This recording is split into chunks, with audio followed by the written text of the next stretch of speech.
Today, we're going to talk about something that might just change the way you see, well, everything. We're talking about becoming the architect of your own destiny. So let's just jump right in with a big question. Do you believe you're making your own choices? I mean, really think about it. Your career, your life goals, maybe even who you think you are. Do you honestly feel like you're the one in the driver's seat? And look, most of us would probably say, yeah, of course I am. It just feels right. It feels true. But what if your life Is actually you just playing a part? A character whose lines were written a long, long time ago, before you even knew you were on stage. It's a wild thought, right? But it's exactly what we're going to unpack today. The famous psychologist Carl Jung absolutely nailed it with this quote. He said, "Until you make the unconscious conscious, you will call your programming your destiny." In other words, we might be living out a program, a script that someone else wrote, and we're calling it fate without ever realizing it. So, okay, if we're following some kind of script, where on earth did it come from? That brings us to what we can call the invisible programming. You know the drill. From the time we're kids, we're handed this checklist for what a successful life is supposed to look like. Get a stable job, get a respectable degree, make sure everyone approves of you, live a nice, predictable life. Sound familiar? It's like the default blueprint for being a person. And there's actually a psychological term for this. It's called introjected expectations. It's a fancy way of saying we absorb the goals and values of our parents, our culture, our society, and we absorb them so completely that we truly believe they were our own ideas all along. Now, here's a thought that might really hit you. Maybe you're not actually chasing your own future.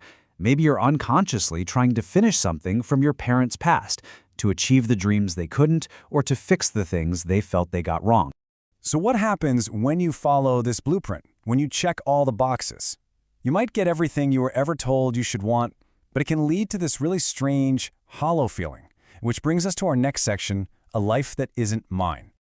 This is the quiet thought that haunts so many people who, from the outside, look like they have it all. The career is good, the life is stable, everything works on paper. But deep down, there's this whisper. This life works, but it isn't mine. It's this feeling of being an actor in your own movie. And let's be really clear here. This isn't just some midlife crisis. It's way deeper than that. It is your unconscious, the real you screaming to be heard. You see, a successful life, without you being the one who actually wrote it, can start to feel like a really comfortable prison. But there's good news. There is a way out. And that brings us to what I like to call the glitch in the system, the escape plan. And that glitch, that escape hatch, has a name. Jung called it individuation. It's the journey of becoming who you actually are. It's about pulling apart the you that society expects and the you that is truly, authentically you, and then putting those pieces together to become whole. So how does this whole awakening even begin? It all starts with changing the fundamental question you ask yourself every day. You stop living by the script's question, which is, what is expected of me? And you start asking the question of self-authorship, what is true for me? That one tiny shift changes absolutely everything. Now, fair warning, this process can feel messy. When you start living your own truth, you're probably going to disappoint some people who really liked the old you. You might suddenly change careers. You'll outgrow old friendships and old versions of yourself.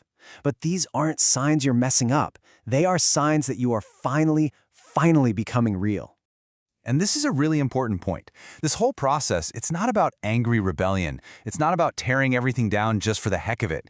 It's a creative act. You're not just rejecting the old story. You are actively writing a new one. This is self-creation. Which brings us to our final part, this powerful, empowering new way of looking at your life. I write my story. You see, that old script, it only has power over you as long as you don't know you're reading from it. So the real question you have to ask yourself, in the big moments and the small ones, is this. Are you actively choosing what you're doing? Or are you just continuing a pattern that was handed to you? So, we'll end on this. I write my story. It's not just a nice little phrase. It's a whole new way to operate. It's the decision to stop being just a character in someone else's play and to finally pick up the pen yourself. From here on out, you're not just following a script. You are the author. You write your story.